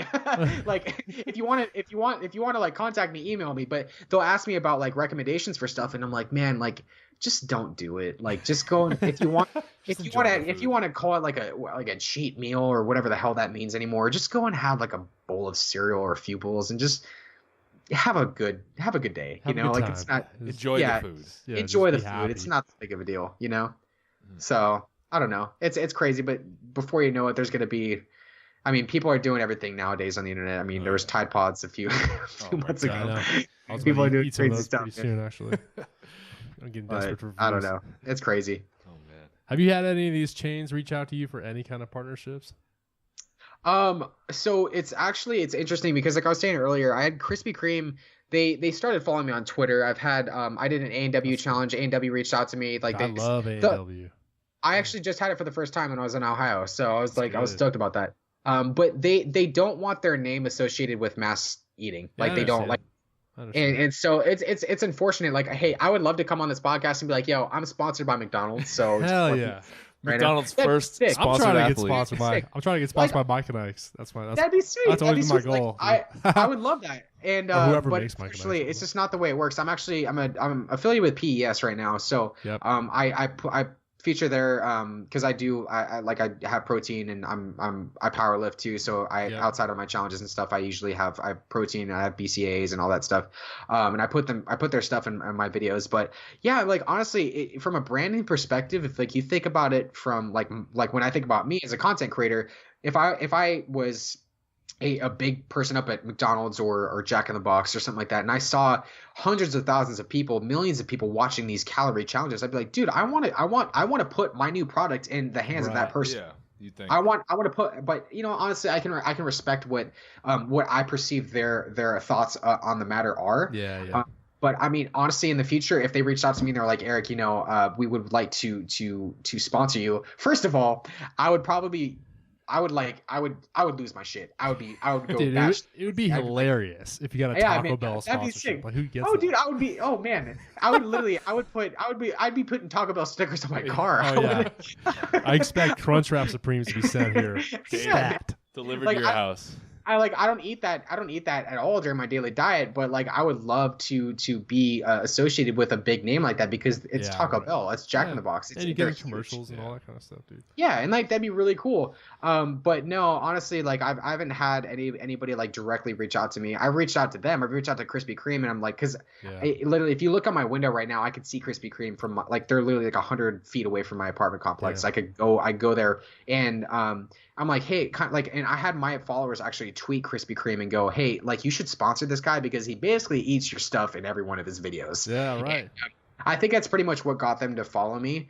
But no, I don't expect there in the future to be anything really to come up. I mean, it's unfortunate it is for me to say, not unless it's like there's like big chains like McDonald's and Krispy Kreme and Jack in the Box. But if it's like a smaller chain that's like not as corporate, it could be like something like In-N-Out, because In-N-Out, from what I know, is like it's more of a private company. And they honestly don't really give two shits about what people think about them. So I think that they would potentially be doing something. But I've wanted to do 100 by 100. I don't know if you guys have eaten In-N-Out. In-N-Out's the shit. We just got one in town, actually, or two of them in town. Oh, really? Yeah, it's crazy. Cool. That's awesome. The only two in Oregon. Oh, there's only two. That sucks. Yeah. Well, at least you guys. They're right here, though. Yeah, I wanted to do 100 by 100, which is I think it's been done before, but I wanted to make you can't actually order 100 by 100. You have to get like the 4 by 4 and like make it yourself. And just the thought of like doing that in my apartment, like if you guys could see my carpet right now and how much shit I have on my carpet just from food challenges, you would probably be like, dude, what are you doing? So I would not want to construct that myself. So but yeah, that would be like the next. I want to create like my next one to be like a huge like just burger challenge. I've done I actually have one named after me still here in San Diego. If you guys come down to San Diego, I recommend to go to this place. It's called Oink and Moo. It's a barbecue place. It's in Farbrook, which is kind of like right outside San Diego. Don't do the challenge because it's like a 13-pound burger. But definitely like when I did this, like I've done like huge burger challenges and they're always super cool. Like they're like burgers are like one of my favorite things to eat, like in big quantities. So but yeah, I got some stuff coming up, which the 100 by 100 would be really, really cool. But we'll see what happens. That's awesome, man. So you want to talk about real quick about your powerlifting, because we didn't really talk about the lifting or anything. Yeah. So you're doing some powerlifting now and kind of getting away from, because you used to do long bike rides. Yeah. So I started really taking an interest in just fitness in general when I was after my weight loss, and I was like 16 and a half. And I really liked I didn't really like the thought of being super lean and like doing all these, lateral raises and curls and, getting that super sick pump. I really like the feeling of lifting heavy weight. And so I can remember I got my first 225 deadlift when I was like, 16, and I was probably about like 140 pounds. It was after all the weight loss and everything. And I was like, I want to take this a little bit further. And so I found that I really, really just enjoyed squatting. I really enjoyed benching, even though I suck at benching and I always will. I really enjoyed squatting and deadlifting. And the the fact that I was able to see progress and get stronger or over an extended period of time was really something that I really liked. And so eventually, you know, I still haven't done a powerlifting meet, but I really would like to in the future. But I always have tried to balance it with cycling, and cycling is a very, very, very hard sport to balance with powerlifting because the two don't really, you know, go hand in hand very well. I really kind of go in phases with how I really like to handle cycling and how much I ride versus how I like to powerlift. And so I'm doing more powerlifting now. So the 3 or 4 hour rides that I used to do are usually now like I did an hour today and I'm like, fuck, dude, I really just this is sucks, man. Like it's not fun. So I would say at the height of my cycling, I did last year actually it's next week is the next one. It's called the Belgian Waffle Ride here in San Diego. It's actually known worldwide as like the death ride, and it's 140 miles of pretty much every type of cycling there is. It's terrain, mountain riding, it's road cycling, but it's 140 miles. And I trained for this last year, and I did it. And at that point, I literally just put down my bike, and I was like, you know what? It's time to just get fat and really strong. And so that's basically what powerlifter life right there. Yeah, exactly. You know, and so I feel like at every sort of with everything like the sports, you get, I guess, complacent is the word to use. Yeah. You know, you get to a point where you're just like, man, it's not fun anymore. Like you get to that point, that peak where you're just like, man, I've trained so much. I've done this every single day, whether it's basketball, baseball, rowing, anything. Like you just kind of you burn out on it. And that's what I kind of did with cycling. And, you know, right now I'm still trying to find that area with powerlifting where I can get back and enjoy it again. But I'm working with Omar right now, and I'm trying to figure out, you know, like a good course of action. But I still really love going to the gym every single day. I will go to the gym. You know? Like I'm a guitarist as well. When I play guitar, it makes me happy. When I go to the gym and I lift weights, it makes me happy, regardless of the numbers that I put up. I still am having fun doing it. Yeah, you know, that's all that matters, really. And powerlifting is all about sustainability too. Yeah. So I feel like if you're doing it and you're constantly just beating the shit out of yourself and you're just going in and you're doing 1 rep maxes and you're lifting to look cool in front of the girls, you're gonna get injured really quickly and you're not gonna enjoy it at all. Yeah. Preach. Yeah. Hey, speaking about music, I saw you playing a little Metallica the other day, and that's my favorite band. So props to you for that. If I actually had my light on in my room, I have my Metallica. They're one of my favorite bands of all time, and it's funny because I mentioned earlier I was on Omar's and Mike's podcast, and we had I would say it was like an hour-long podcast, and I would say probably like 45 minutes of that podcast were about music, and I got destroyed for my Metallica. Oh yeah, because you have the Megadeth people out there and you have the Metallica people out there. Yeah, you're right. And I made the quote unquote mistake of saying that I was a Metallica person. And Omar is like we're like really really good friends. And I was just like we were just talking back and forth about how Metallica was either was like the best thing ever or was like the worst thing ever. Like who's a better guitarist and all this stuff. But yeah, man. Dude.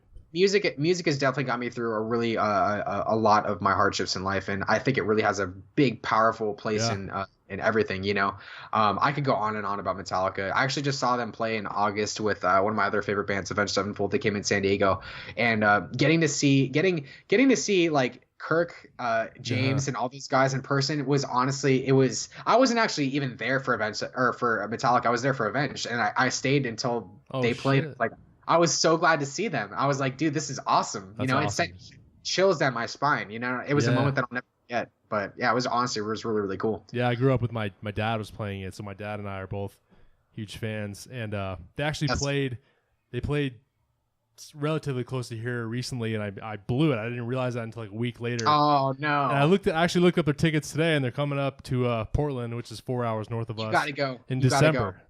So I'm like, dude, I can get tickets right now. I emailed my dad. I don't know if he emailed me back, but I have to. That's like one of my bucket list is pretty damn small, and that's like one of the only things on it. So I gotta go. Yeah, do it. Well, James Hetfield's still around.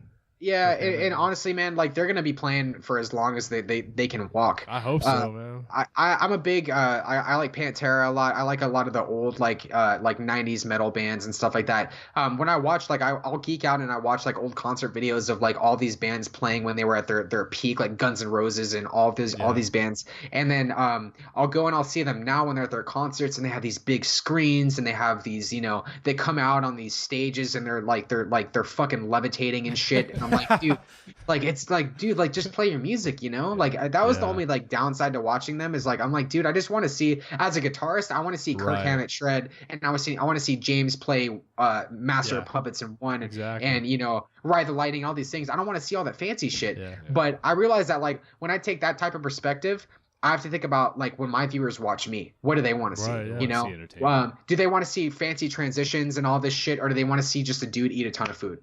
Honestly, it goes both ways. Like, so as a content creator, that's the kind of thing that I have to like force myself to kind of think about a lot. Take a step back and look at it. But yeah, man, I would definitely just go see them. Oh, dude, I'm stoked. Yeah, I thought I was gonna look them up, but they were just gonna like, I don't know. A lot of bands nowadays just go play in Europe a lot. There's a whole bunch of Europe dates. Oh, for sure. I was scrolling through and there was like Portland right there. And I was like, I have to do it, dude. Got to do it. No doubt. Got to mark it off the December list. December 5th. Yeah, dude. So yeah, I'm actually jealous. I'd go see them again. They were a really, really good band. That's sick. Yeah, I'm stoked. Well, rapid fire. Yeah, let's do a couple rapid fire questions here and to wrap it up. All right. So we got a couple of staple questions that we ask every guest because Rob and I have an ongoing debate about these following questions. All right. So, on your pizza, do you enjoy pineapple on your pizza? Oh no! Don't even get me with that one. I have a firm belief that pineapple does not. Yeah, dude. Not belong on pizza, guys. I don't know. Guys, that's the end of the podcast right here. Well, he probably has a good answer. I know my pizza. I like deep dish pizza. I like pepperoni. I like all the meat on the pizza, but pineapple does not belong on pizza. Unfortunately, I live in California, so everyone gets pineapple out here, and I'm like, dude, what are you doing, man? That is not. No, don't do that. So if somebody slapped a pizza with pineapple on right in front of you, you wouldn't eat it. I would throw it off the table. I would say, damn, thank you. That's what I'm talking about. I don't know. So that's one for Rob.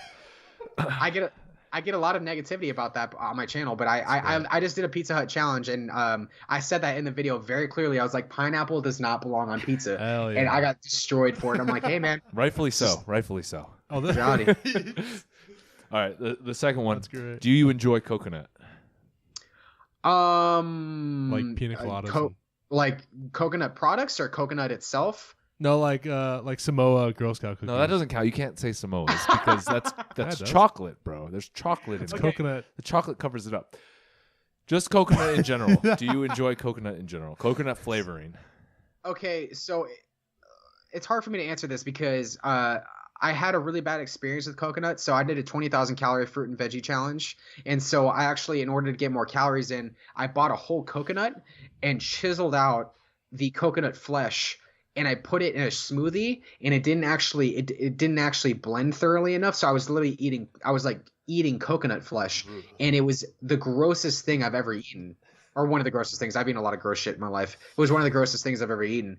But coconut itself, I actually don't mind. If I have to give a yes or a no, or a hate or love it type of thing, I'm gonna say that I don't really like coconut. That's a win for me. Yeah, dude. It's usually backwards. Fuck, dude. Every single podcast is one and one. Yeah. Every single podcast, dude. God damn, I thought for sure I had 2-0 right there. God damn it. Fuck. I'm sorry. I appreciate that. Thank you. Thank you for saving me. You love him now. Oh man. Favorite movie of all time, or first movie that comes to mind when you think of your favorite movie? Oh man, that's hard. Or what have you seen the most times? I mean, like every time it's on, you're like, I'll watch this. So one of my historical movies, I'm a huge history buff, so Saving Private Ryan is huge for me. Fucking classic right now. But it's going to sound really kind of different. When I was a teenager, I was really big into conspiracy theories, and I was really big into just I was into like the Chupacabra, like Loch Ness Monster type of shit. Oh, okay. And when the movie Cloverfield came out, the original Cloverfield, I went and I watched that movie about 8 or 9 different times in the theater, and my dad was literally about to rip his hair out, and be like, dude, why do you keep going back to the theater? Because people actually don't realize that Cloverfield is actually like, there's a story behind Cloverfield. So that movie is actually filmed on like you guys are probably not expecting this huge one out but it's actually filmed on a camera, and so you don't realize, like, for example, like at the very end of the movie when they're shooting the scene where they're before the monster attacks the city, if you look out into the ocean you can see a satellite fall into the ocean, and you can see, if you go and read on the internet, the satellite actually hit the bottom of the ocean and it woke up this monster, and that's what made the monster attack the city, but no one realized that. And so I was the kid that went online, and after like the first 2 times that I saw it, was like, I want to go back and see that. So I went back over and over again. I was like, fuck, I didn't see it. And then I finally saw it like the 5th time. I'm like, dude, I saw it in the background. And then I went back home and I'm like, wait, I didn't see that one part. And apparently at the very end of the credits, there's this jumbled up audio that says it's still alive, but no one actually still stays and stays for that part. So I went and saw this movie like 9 times. Dude. But that was like the craziest movie. That was like my favorite movie of all time to actually like go out and like I respect J.J. Abrams and like his like the amount of time he took to create that movie, and like just how much of an impact it had on everybody else. Like the last one he just came out with sucked, but I love the original movie. So I don't think I've actually seen the whole Cloverfield. Now I got to go watch it. First of all, that was one hell of an answer. Yeah, that's all I have to say. Solid answer right there. That was fucking incredible. When he dissected that question. Wow. I was also gonna say American History X is another favorite of mine, but that, you know, people either love that movie or hate that movie, but you know, it's a solid movie as well. We already went over. What about music? Like, what do you listen to majority of the time? I'm a big Miley Cyrus fan. I really like Miley. I think she's Party in the USA. We're actually on repeat. Same with us. So. Hey, you know what? No, if I wasn't being sarcastic, Miley, I should say, is an incredible artist. I'm a big guitarist, like I said earlier, so I like a lot of just different types of rock, metal. When it comes down to it, though, I played in a hardcore band when I was in high school, so I like a lot of Parkway Drive. If you guys have heard of them, there's Bring Me the Horizon, Whitechapel, a lot of those bands. But I honestly, if it's like, I was listening to Beastie Boys on the way home today. Like, it doesn't really. I like 90s rap, NWA, Dr. Dre. Like, honestly, it doesn't even matter to me anymore. So I think one of the best things you can have in life is diversity when it comes to different types of music. And I think that I have a pretty diverse music taste. But yeah, no, I like all genres. Right on. Okay, cool. If last question, if LeBron played Michael Jordan 1-on-1, who are you picking? Oh my goodness, you're gonna hit me with this. And why? No, hold on, I need a why too. And a why. I need a why. Okay, so I don't know if you guys caught this earlier, but I'm from Chicago. I was born in Chicago, so I'm a staunch a 90s Bulls fan. Okay. So Michael Jordan destroys LeBron. 100. Wait, why though? You gotta say why. Just because? Because he's the GOAT. Do you guys know about the original Scottie Pippen? I used to live in Evanston, actually, right outside Chicago. Nice, yeah, nice. so I know all about it. Then you should know that there's a reason why Michael Jordan is just obviously better. His technique, everything about him, the way he carries himself. I mean, off the court and on the court, the guy has a character to him that makes him superior to LeBron. LeBron is a great player. I would actually say that when it comes down to it, there's the top 3 for me of all time, and I'm probably gonna get a lot of heat for this. But Michael Jordan is at the top. LeBron may be second. But Kobe, LeBron, and Michael are all great players, but I would say Michael's definitely at the top. Well, I was going to ask you who would win 1-on-1, Kobe or MJ, because they have the exact same technique and exact same everything. Oh, that's hard. I actually got the opportunity to see Kobe and Shaq play. My dad took me to my first Lakers game, and I got to see to see the mailman Karl Malone. I got to see Kobe and Shaq play, and I would still say that Michael would win. He's the best of all time, in my opinion. Well, fun fact: MJ actually said Kobe would beat him 1-on-1. But you know what? Trick question. So because he's humble. He's a He's humble. humble. Exactly. He's humble. Yeah. Okay. So think about it. If he said that he would win, he would come off as the biggest douche ever. And so it's like asking me if if me or Joey Chestnut would win in a hot dog eating contest. I'm gonna say Joey's gonna win every single time. Like I mean honestly he probably would win, but it's like I don't know. I think it's all you'll never know because Michael's way too old now and he's probably drinking a ton. No, I was talking about LeBron versus MJ now. Right like now, MJ right like now. today, Yeah. if they just strapped it up. I think LeBron. I don't know. I don't know. Well, We'll never know. who Man. knows? Fuck, dude. We'll never know.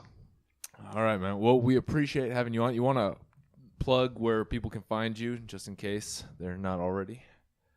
Yeah, you guys can find me YouTube / Erik the Electric. That's my main. That's like my big channel. And then on Instagram, everything's pretty much Erik the Electric. So yeah, that's pretty much where you can find me. And yeah, that's Right on. And where can they get your merch? my merch is on. It's just erictheelectric.bigcartel.com. It's all linked in the description of all my videos. So if you guys just Google Erik the Electric, it's usually the first thing that pops up. So but yeah. Right on, man. Well, we appreciate having you on. This was a lot of fun. Thanks It for was having fun, me. dude. Yeah, thanks for having me on, awesome. guys. That was really cool. All right, we'll have to hit you up when we come down to San Diego next month.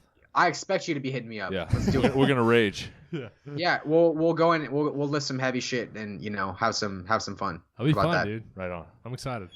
That'd be cool. All right, brother. You have a good one. Yeah, All right. Yeah, thanks guys. Appreciate it. Take it easy, man. Take care. Take it easy. That was fucking crazy, dude. Some of those challenges and stuff. I thought the whole aspect of training for the food challenges was interesting. The water training and People don't even think about that. I remember back when I was in college, because I used to be super skinny. I used to be really tiny. And then in college, I was playing with some guys that were also real skinny, and they were talking about how they were conditioning themselves to be able to eat more, because obviously you eat more, you get bigger, and blah blah blah.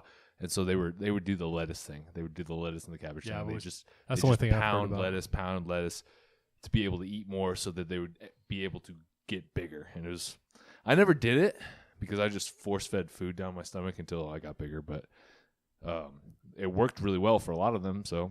But you don't even really think about that, like training your stomach. You just assume that dude can just eat that. yeah. When you went into your 10K challenge, did you do anything the day before? Fuck no. 10K really is not that much, and I don't think Do I it really, again, dude. I don't really want to, because I'm trying to get lean. Oh, I don't yeah. ride. You gotta do that shit in the fall. I don't do like 100-mile bike rides like Yeah, that's Erik. true. I can't really sustain that. Yeah. But it really is. It's not that much. Well, it really comes down to what your daily consumption is. Like my daily consumption is around half that, so Right. it's not too much of a stretch to do that. But You taking 5K right now? no, I'm cutting right now. But before, last crazy. month before I started cutting, I was doing around 5K, Wow. and it shows. I don't know, man. That's a lot. You got a metabolism like a racehorse, though. I don't know. The abs don't say that, but it's crazy. It's crazy to think about. He's a cool dude, though. He's super cool, dude. Yeah, I'm ready to rage down in San Diego. Dude, him, Tiny Tough. We're gonna have a squad. We're gonna have to get Castleberry. over. Yeah, we'll fight Castleberry. I don't know. He might buy his fake drinks, though. Fake drink. Just water. It's like, this is vodka. Fake drinks. Fake drinks. Oh, shit. Oh man. All right. With that note. We'll for sure have to get a table though. Yeah, that'd be sick. fun. If anybody is in San Diego that's listening to this, stay tuned, because Yeah. May 12th, May 12th. the storm is coming. We are the storm. Yeah. And we are Hint, hint. Gunsmith. We're the storm. Yes. Anyway, Sign this shit off. let's sign it off. Appreciate you guys for. If you're listening on iTunes, make sure you guys give us a 5-star review, share, tell a friend, tell one friend. That's your homework before next week. If you're watching on YouTube, leave a comment, hit the like button. Be awesome. We appreciate each and every one of you guys for listening. It's a lot of fun. We enjoy this every week. Every Wednesday. Every Wednesday. Maybe at some point we'll get to multiple times a week. Yeah. But until then, every Wednesday. Yep. Anyway, this is the We Are Gunsmith podcast. It's your boy James MOONEY, Rob Tramonte. a.k.a. Mazarabi. Oh, yeah. Anyway, and for Barry White, we're out. Shout out to Barry White. That's it. See you guys later. Thanks again. Peace.